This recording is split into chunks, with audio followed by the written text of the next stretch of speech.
We now turn to drones. They're being used. They are the stuff of science fiction, but they've become a key weapon overseas in the hunt for terrorists. Now they are coming here. In February, President Obama signed a bill that opens U.S. airspace to thousands of these unmanned aircraft. Jeff Glor's been looking into it for us, and he joins us with more. Jeff, good morning. Erica, good morning to you. Drones right now are where personal computers were in the early 80s, improving at an extraordinary pace, about to become part of our everyday lives. The question is, are we ready? They come in just about any size you want, as large as a passenger plane, as small as a hummingbird. Unmanned aerial vehicles, or as most people know them, drones. There's no stopping this technology. Anyone who thinks they can put this genie back in the box, that's silliness. Peter Singer, a military expert and perhaps the country's foremost authority on drones, has watched them dramatically alter the American battlefield overseas. And he says they're about to become the next big thing at home. They're technologies that not only give you capabilities that you couldn't have imagined a generation earlier, but they're also technologies that cause questions that you weren't asking yourself a generation earlier. This is Lakota, North Dakota, sparsely populated but now heavily debated, because this is the first known site where a drone was used domestically to help arrest a U.S. citizen. It's the case of Rodney Brossart, a rancher accused of refusing to return a herd of cows that wandered onto his land. When police tried to move in, the family allegedly greeted them with loaded weapons. You think this was an easy call? So Sergeant Bill Mackey, who runs the SWAT team in nearby Grand Forks, called in the reinforcements, specifically a Predator drone, a massive aircraft that, up until now, most people associate with Hellfire missiles and terrorist strikes. This was a dispute over cattle, and a Predator drone was called in. Too much? Well, I can't really get into what the dispute was over. What I can tell you is the SWAT team wasn't there over a property dispute.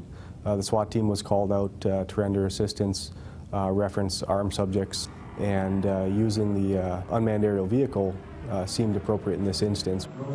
Brossart's lawyer is looking at challenging the drone use, a potential test case for the rest of the country, because the rest of the country is about to get a lot more of them. Everyone wants an eye in the sky. Real estate agents to view properties, farmers to find thirsty crops, energy companies to build pipelines, and local police departments want to launch neighborhood surveillance flights or find hard-to-catch criminals. You think the FAA was dragging its feet? Oh, no question about it, and that's why we acted. John Mica is chairman of the House Transportation and Infrastructure Committee, which just passed legislation that the FAA estimates will put 10,000 drones in the sky by 2017.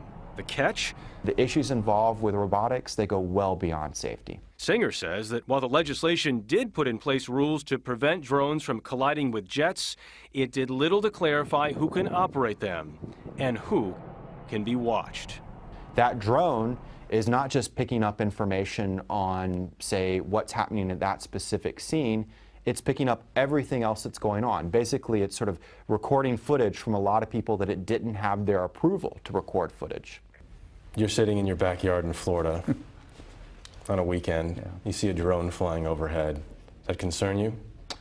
Well, it might. I'm not, I think it'd be like everyone else concerned about aircraft coming close to my property and invading it from above.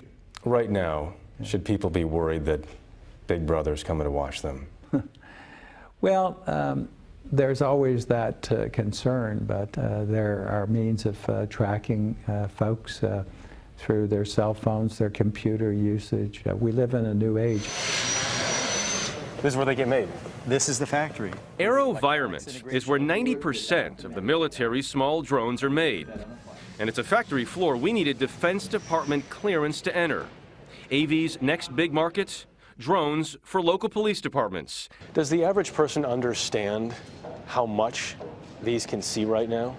The average person probably doesn't even realize that these small backpackable systems are used as extensively as they have been. They're assembled. Steve Gitlin gave us a tour and a rare in-field demonstration. This is the Raven, How heavy is this? With that camera, it's about 4.5 pounds. and 4 feet wide. What it lacks in size, it makes up for in camera quality. Okay, so we're just looking into this like this, right? Yeah. So you tell me how to operate this. Switch right here just steers the camera around wherever you want to look. You want to look left, you just cheat it a little bit to the left. So you can take a look and see some contents in the back of that truck. Huh. See inside the... It doesn't miss much, does it? It's pretty good. People are going to use it for both good and bad. It's going to raise incredible new opportunities, but also incredible new challenges. Singer believes that for every local police department trying to keep people safe, a less well-intentioned operator may be tempted to use drones for no good. And right now, there is little preventing either side from doing whatever they want. Like it or not, unmanned systems are the future.